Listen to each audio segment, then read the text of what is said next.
say his name and he appears. What's up, everyone? I'm Denise Salcedo. Welcome back to the channel. I am so excited to introduce our guest for today. He is the TNA World Champion, Joe Hendry. Joe, welcome back to the channel once again. How are you?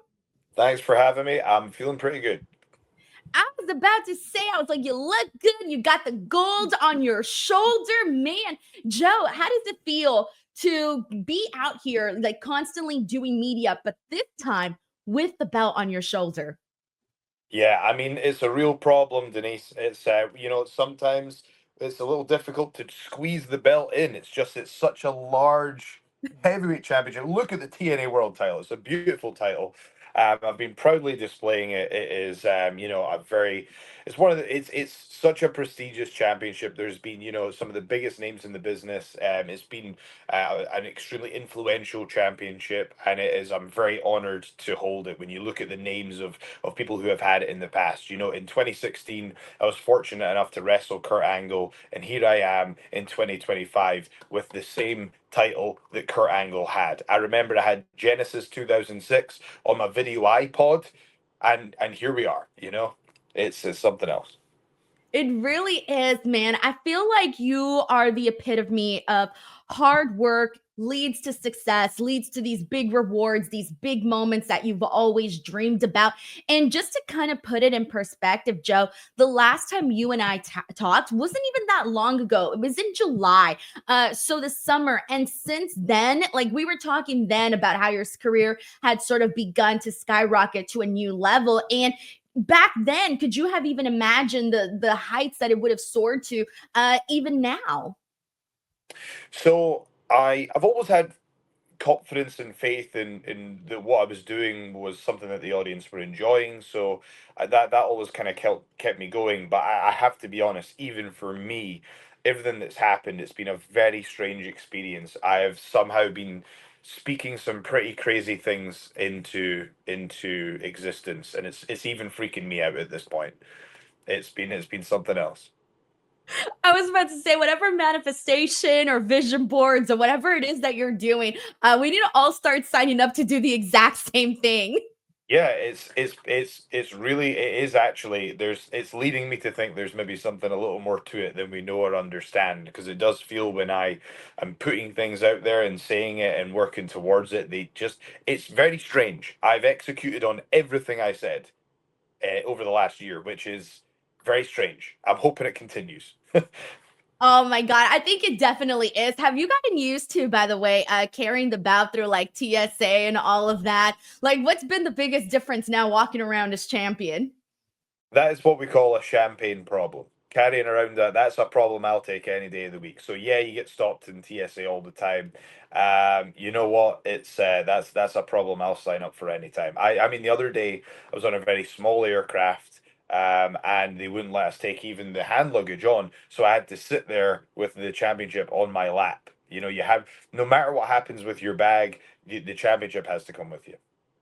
Oh my God, I could just imagine you're like sitting there, waiting. You're like, hey, I'll take a coffee, I'll take a drink and a cookie. Oh, and here's my Yeah, TNA World Championship on my lap. That's amazing, Joe. yeah. So I do want to go ahead and dive into that. Obviously, that moment when you became champion, defeating Nic Nemeth and finally getting that crowning opportunity. I remember one of the things that you had last said in our interview was when you spoke about not just having deserved this title, but having earned this title. And you really like spoke about just how you have done everything right leading up into this moment, and having that belt on you, obviously signifies that the company is behind you. You have done every single thing right. When the moment actually came, what was that emotion? What was running through your head? And how did you feel, the moment that you held that championship in your hands?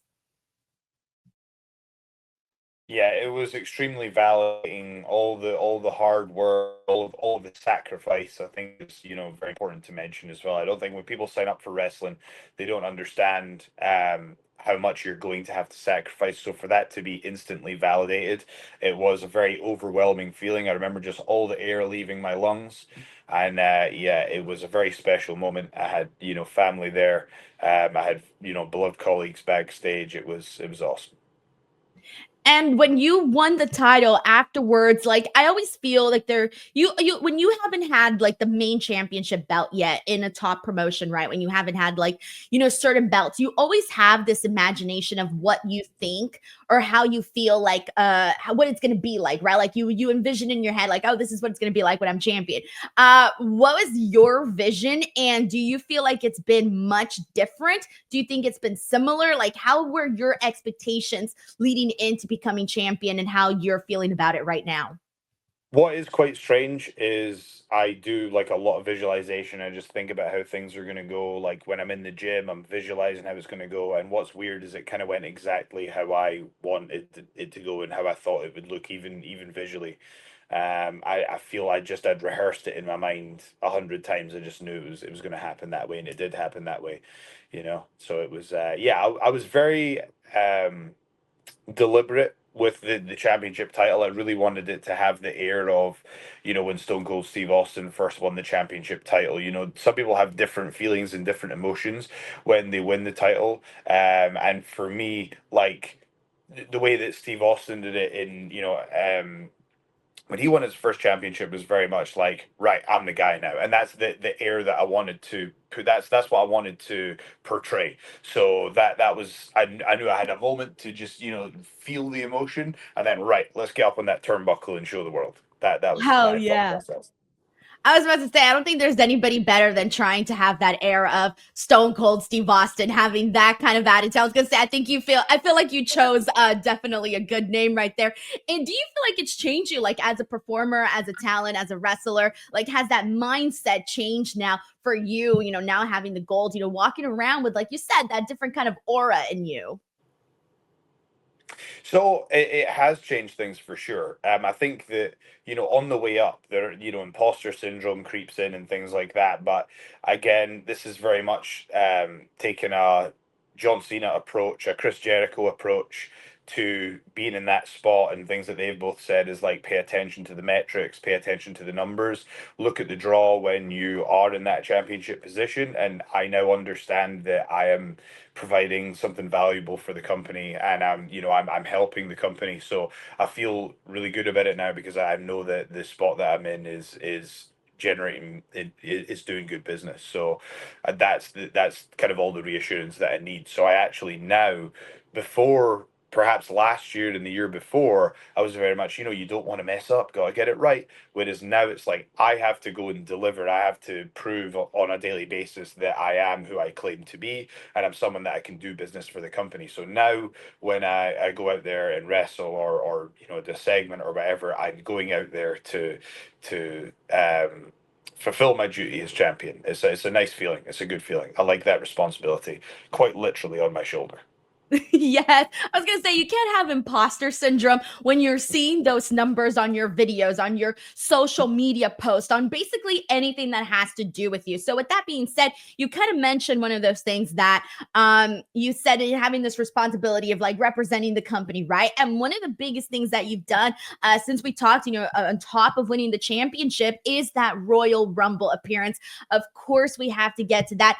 Joe, I was in the audience, I was in the press box, all the way at the top, skies in the heavens, right? Yeah, And this view of watching all of these people, it was like this bowl full of people, yeah. right? And everybody was singing your song when you came out.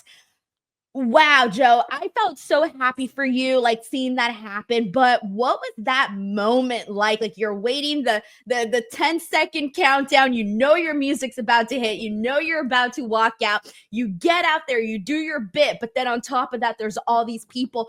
Talk to us about what you felt like before you walked out there and once you walked out there.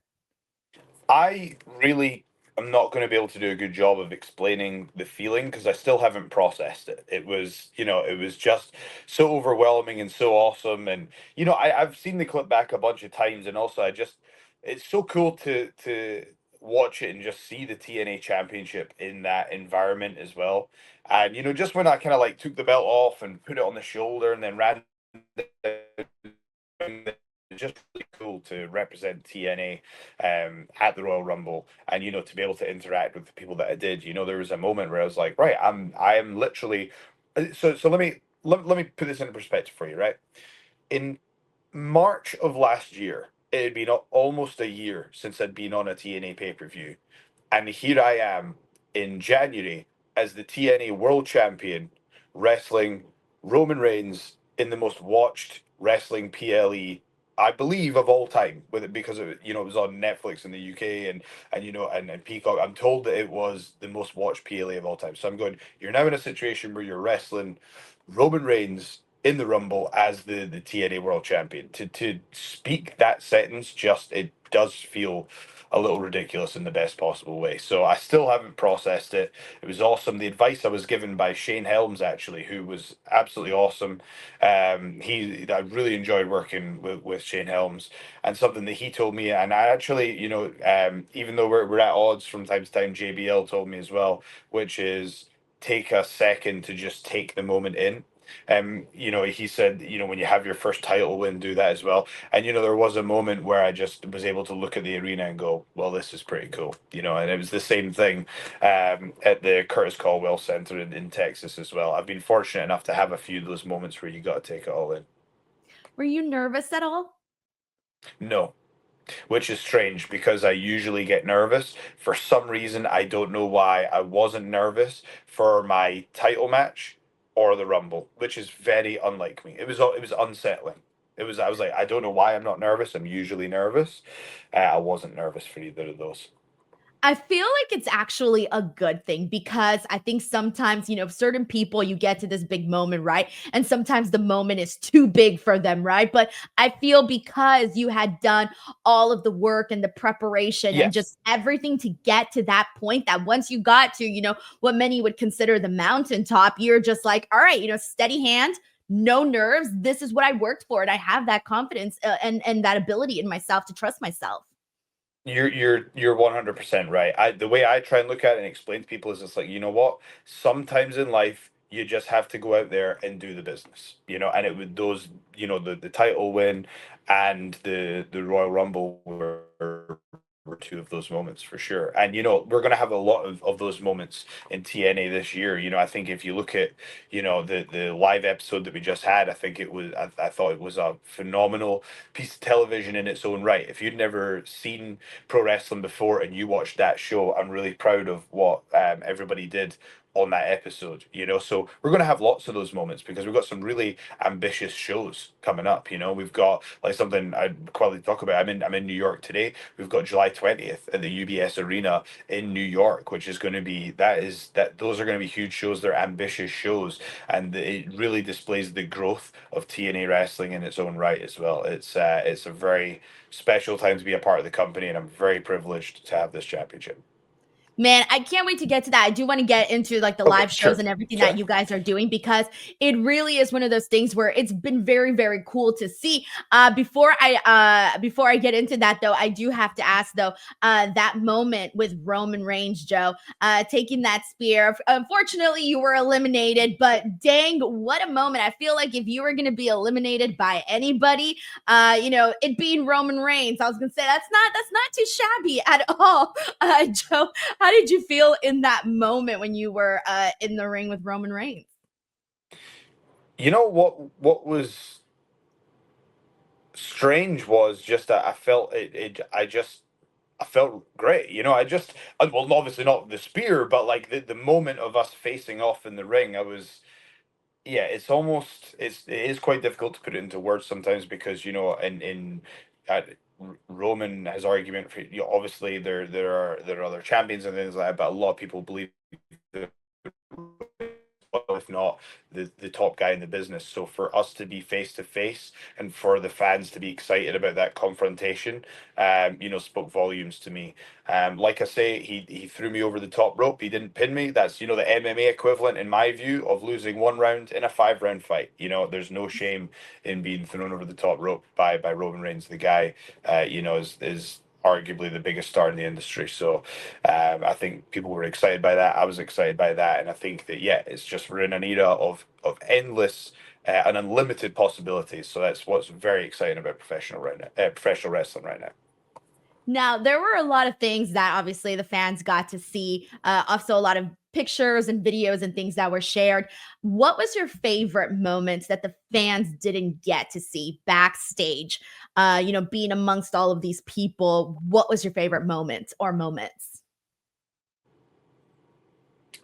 I really enjoyed being able to have an in-depth conversation with John Cena. I I was going to also ask you if that happened, by the way. enjoyed being able to have a conversation with Cody Rhodes, someone who I've wrestled before, someone who was instrumental in helping me get my job with Ring of Honor. I enjoyed uh, chatting with CM Punk. He had great advice for me.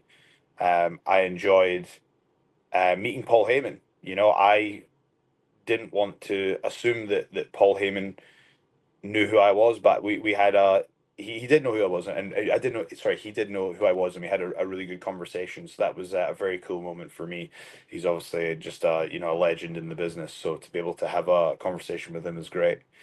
I enjoyed, like I say, I enjoyed working with Shane Helms. I think we got on really well, and I think just I think there were so many friendly faces, and I really enjoyed talking with everyone backstage, like the way that WWE and TNA have been working with each other. It's just been with open arms on both sides. I just couldn't I've been made to feel so welcome. I know that everybody has on both sides, so it's just been a phenomenal partnership. And I was very grateful to be in that spot, because I know that there's hundreds, thousands, tens of thousands of people that would love to be in that spot, and there's many people who are also qualified to be in that spot, so I never take it for granted for a second. So I just it was also nice to see a lot of the Scottish people that I came up with who are in WWE. I hadn't seen them in a long time, so it was just really cool to see them. That was very nice as well. It was just a very nice environment, and yeah, I think that it's been really cool to see TNA stars going over to NXT, and NXT stars coming over to us, and I think it's just brought tremendous value. And yeah, I'm very grateful for this, because I realize like a lot of people don't get to have these opportunities. A lot of people give their lives to pro wrestling, and they don't get to do this stuff. So I never want to take it for granted for a second. Man, Joe, that's so awesome. I'm so excited for you. I was excited every time I saw like new photos and things come out. I'm like, oh, there he is with Drew McIntyre. Oh, there he is Yeah, with Logan Paul. There he is with this person. And that's been very, very cool to see the Triple H pointing picture. I'm like, dude, I'm like, that yeah, happened. I'm like, this is great. You're just out there like yeah, checking off all the boxes. yeah. I think what I really enjoyed about meeting Triple H is that like you could just feel his passion for the business. And what was really like awesome for me was I felt like that he was excited for me to have that moment. So I think that's what's really nice as well, is like it's so cool on a professional level, but even on a personal level, I just kind of got this sense that this legend in the business is really like is excited for me to have this really cool moment, and that was just like on a personal level. Uh,